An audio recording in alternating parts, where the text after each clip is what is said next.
नमस्कार. 10वी बोर्ड परीक्षेला सामोऱ्या जाणाऱ्या सर्व विद्यार्थी आणि विद्यार्थिनींना माझ्याकडून परीक्षेकरता हार्दिक शुभेच्छा. आजच्या या व्हिडिओमध्ये आपण विज्ञान आणि तंत्रज्ञान भाग 2 या विषयाचे परीक्षेसाठी अत्यंत महत्त्वाचे मुद्दे अभ्यासणार आहोत.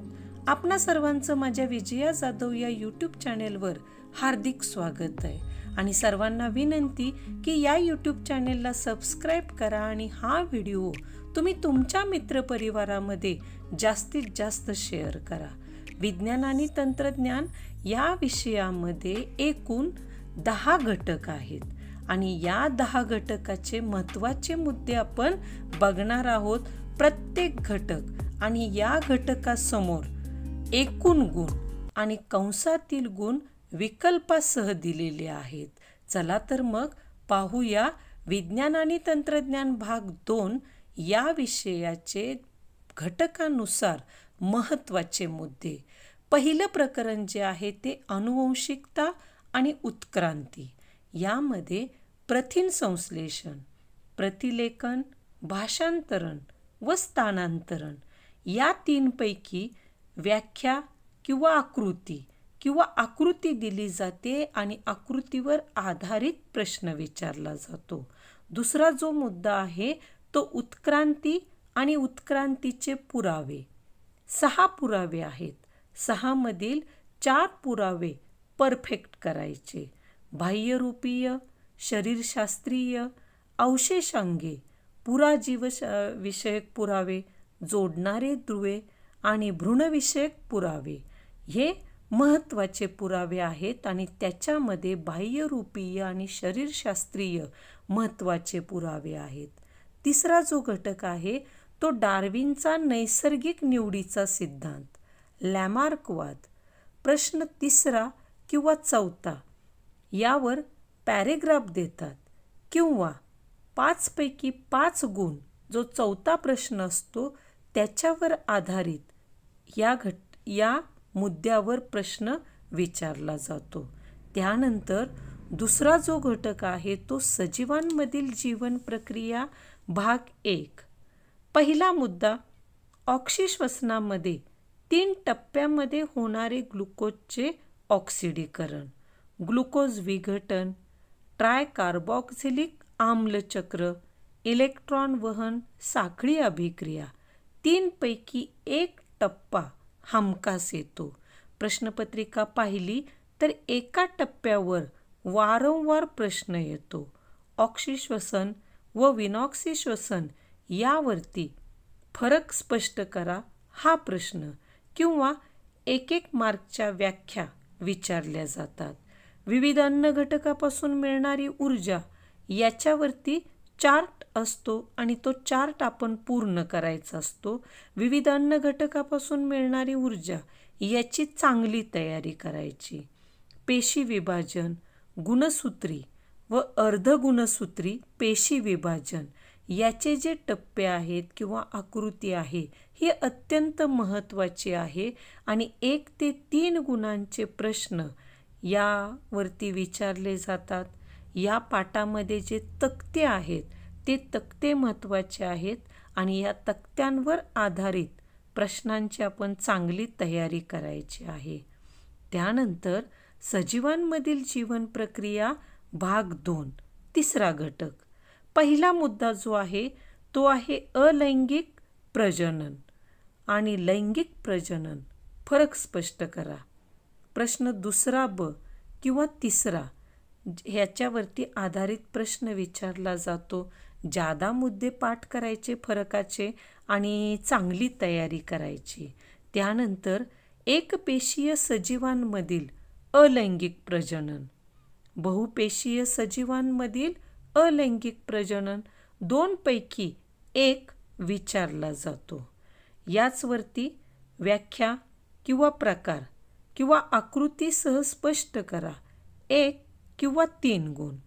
त्यानंतर या 3ऱ्या घटकातील दुसरा मुद्दा आहे वनस्पतीमधील लैंगिक प्रजनन, फुलाचा उभा छेद किंवा फुलाचे अंतरंग. प्रश्न क्रमांक 3 किंवा 4 यामध्ये प्रश्न विचारला जातो. व्याख्या, फुलामधील आवश्यक आणि सहाय्यक मंडल यांची देखील माहिती विचारली जाते. आवृत्तीबीजी वनस्पतीमधील द्विफलन, परागीभवन आणि त्याचे प्रकार, मानवी पुरुष आणि स्त्री प्रजनन संस्था, आर्तवचक्र, ऋतुचक्र याच्यामध्ये प्रश्न तिसरा हा प्रामुख्यानं या 3 मुद्द्यांवरती विचारला जातो. प्रजनन आणि आधुनिक तंत्रज्ञान, जुळे, लैंगिक आरोग्य यामध्ये कोणताही एक प्रश्न विचारला जातो. त्यानंतर लैंगिक आरोग्यरित्या पारेषित होणारे रोग, त्यांची लक्षणं पाठ करायचे. लैंगिक आरोग्य यावर प्रश्न विचारला तर इतर प्रश्न विचारले जाऊ शकत नाहीत. दीर्घोत्तरी किंवा लघुत्तरी प्रश्न किंवा असे प्रश्न जे आहेत ते विचारले जातात. यानंतर चौथा घटक आहे पर्यावरणीय व्यवस्थापन. यामधील पहिला जो महत्त्वाचा मुद्दा आहे तो आहे पर्यावरण संवर्धन. पर्यावरण संवर्धनाची गरज, आपली सामाजिक जबाबदारी यामध्ये मोजके व आवश्यक लेखन करणं गरजेचं असतं. आणि महत्त्वाची गोष्ट या ठिकाणी लक्षात ठेवायची की जेवढे मुद्दे पुस्तकामध्ये दिलेले आहेत तेवढ्याच मुद्द्यांवरती उत्तर लिहायचं. दुसरा मुद्दा आहे पर्यावरण संवर्धन आणि जैवविविधता. यामधील तिसरा मुद्दा आहे आनुवंशिक विविधता, प्रजातीची विविधता, परिसंस्थेची विविधता, देवराई. पर्यावरण संवर्धनात माझी भूमिका यावरती परिच्छेद विचारतात किंवा आकृत्या विचारल्या जातात. आणि सगळ्यात शेवटचा आणि महत्त्वाचा मुद्दा म्हणजे धोक्यात आलेल्या प्रजातीचे वर्गीकरण. धोक्यात आलेल्या प्रजातींची नावं याच्यावरती हमखास प्रश्न हा विचारला जातो. यानंतर पाचवा घटक हरित ऊर्जेच्या दिशेने, विद्युत ऊर्जा निर्मिती, औष्णिक ऊर्जा, अणुऊर्जा, नैसर्गिक वायूवर आधारित ऊर्जा, हरित ऊर्जा प्रकार, जलविद्युत, पवन ऊर्जा, सौर ऊर्जा. एकूण 6 ते 7 केंद्रे, त्यापैकी कोणतेही 1 किंवा 2, एकाची प्रवाह आकृती किंवा दुसऱ्या एकाची समस्या किंवा फायदे विचारले जातात. अणुऊर्जेवर आधारित विद्युत ऊर्जा निर्मिती केंद्र याच्यामध्ये आण्विक कचऱ्याच्या विल्हेवाटीची समस्या, किरणोत्सारी परिणाम, अपघात यावरती प्रश्न असतो. औष्णिक ऊर्जेवर प्रदूषण, आरोग्यास हानी, आम्ल पर्जन्य, संपुष्टात येणारे साठे. जलविद्युत ऊर्जा निर्मितीवरती जंगल, शेत नष्ट कशी होतात, माणसं विस्थापित कशी होतात, जैवविविधता धोक्यात कशी येते. पवन ऊर्जेवर आधारित किंवा सौर ऊर्जेवर आधारित विद्युत ऊर्जा निर्मिती केंद्र. त्यानंतर 6वा जो घटक आहे तो प्राण्यांचे वर्गीकरण. हा सर्वात मोठा घटक. छोट्या छोट्या सर्वच गोष्टी महत्त्वाच्या. प्रत्येक संघाची आकृती, लक्षणं, वैशिष्ट्ये ही महत्त्वाची आहेत. असमपृष्ठरज्जू प्राणीसंघ याच्यामध्ये आदिजीव, रंध्रीय प्राणीसंघ, सिलेंट्राटा, निडारिया, चपटे कृमी, गोलकृमी, वलयी, संधिपात, मृदुकाय, कंटकी चर्मी, अर्धसमपृष्ठरज्जू प्राणी हे 10 संघ याची आकृती देतात आणि वैशिष्ट्ये लिहायची असतात. त्यानंतर संघ समपृष्ठरज्जू, युरोकॉर्डेटा, सेफॅलोकॉर्डेटा, व्हर्टिब्रेटा यांच्यामध्ये आधारासाठी पृष्ठरज्जू असतो. युरोकॉर्डेटा शेपटीमध्ये पृष्ठरज्जू, सेफॅलोकॉर्डेटा शीर्ष किंवा डोक्यामध्ये आणि व्हर्टिब्रेटा पाठीच्या कण्यामध्ये पृष्ठरज्जू असतो. पुन्हा या समपृष्ठरज्जू प्राण्यांचे 6 वर्ग पडतात: चक्रमुखी, मत्स्य, उभयचर, सरीसृप, पक्षी आणि सस्तन. यानंतर 7वा घटक येतो ओळख सूक्ष्मजीवशास्त्राची. उपयोजित सूक्ष्मजीवशास्त्र, औद्योगिक सूक्ष्मजीवशास्त्र, दुग्धजन्य उत्पादने, योगट उत्पादन, चीज निर्मिती, प्रोबायोटिक्स, योगर्ट उत्पादन महत्त्वाचं आहे. चीज निर्मितीमध्ये त्याचे प्रकार आणि प्रोबायोटिक्समध्ये कोणत्या प्रतिजैविकाचा वापर केला जातो. अन्नपदार्थ आहेत पाव, व्हिनेगार, इथेनॉल आणि सोया सॉस. पेयांमध्ये कॉफी, कोको, वाईन, सिडार. स्वच्छ तंत्रज्ञानातील सूक्ष्मजीव यामध्ये तेल, तवंग, प्लास्टिक, रबर, सल्फ्युरिक आम्ल, धातुके, युरेनियम, सूक्ष्मजैविक विकरे, सूक्ष्मजीव आणि इंधने, सूक्ष्मजैविक प्रदूषण नियंत्रण, सूक्ष्मजैविक संरोप आणि जैव कीटकनाशके हा महत्त्वाचा भाग आहे. 8वा जो घटक आहे तो पेशीविज्ञान आणि जैवतंत्रज्ञान. यामध्ये मूलपेशी, या मूलपेशीचे उपयोग अवयव प्रत्यारोपण, अवयवदान व देहदान. जैवतंत्रज्ञान, जैवतंत्रज्ञानाचे फायदे, व्यावहारिक उपयोग, कृषी विकासातील महत्त्वाचे टप्पे, हरितक्रांती, श्वेतक्रांती, नीलक्रांती. या 3 टप्प्यापैकी कोणत्याही एका टप्प्यावरती हमखास प्रश्न हा विचारला जातो. त्यानंतर औषधी वनस्पती लागवड हा टिपा लिहा याच्याकरता हा प्रश्न विचारला जातो. त्यानंतर 9वा जो घटक आहे तो सामाजिक आरोग्य.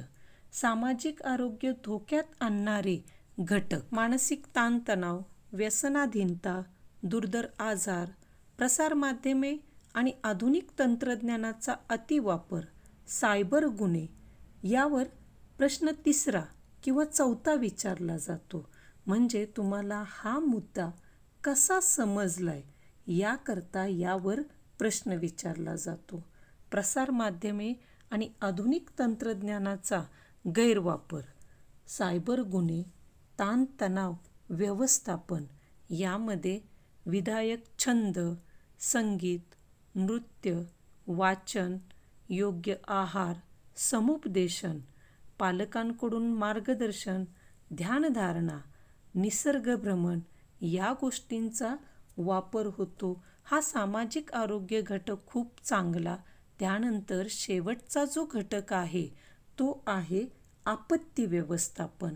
आपणा सर्वांना 7वीपासून आपत्ती व्यवस्थापन हा घटक आहे. आपत्तीचे प्रकार, भूभौतिक, जैविक आणि मानवनिर्मित. आपत्तीचे परिणाम, आपत्ती व्यवस्थापन आणि आपत्ती व्यवस्थापनाची उद्दिष्टे, जीवितहानी दूर करणे, लोकांची सुटका करणे, जीवनावश्यक वस्तूंचा पुरवठा करणं, पुनर्वसन करणे आणि संरक्षणात्मक उपाय करणे. आपत्ती नियोजनाचे टप्पे, त्याचबरोबर प्रथमोपचार आणि आपत्कालीन कृती. पुढचा मुद्दा आहे अभिरूप सराव. अभिरूप सरावाचे ध्येय, स्वतःच्या सुरक्षिततेचं महत्त्व, आपत्ती व्यवस्थापनाचा काळ, आपत्तीपूर्व व्यवस्थापन आणि आपत्ती पश्चात व्यवस्थापन. असे हे एकूण 10 घटकाचे महत्त्वाचे मुद्दे आहेत. एवढेच मुद्दे तुम्ही करायचे आणि परीक्षेला सामोरं जायचं. सर्वांना भावी वाटचालीसाठी आणि उज्ज्वल भवितव्यासाठी मनःपूर्वक हार्दिक शुभेच्छा. आपण सर्वांनी हा व्हिडिओ शेवटपर्यंत पाहिला याबद्दल धन्यवाद. विज्ञानविषयक शालेय शैक्षणिक उपक्रम आणि शैक्षणिक व्हिडिओ पाहण्यासाठी माझ्या विजया जाधव या यूट्यूब चॅनेलला जरूर भेट द्या. हा व्हिडिओ तुमच्या मित्रपरिवारामध्ये जास्तीत जास्त शेअर करा, लाईक करा आणि सबस्क्राईब करा. धन्यवाद.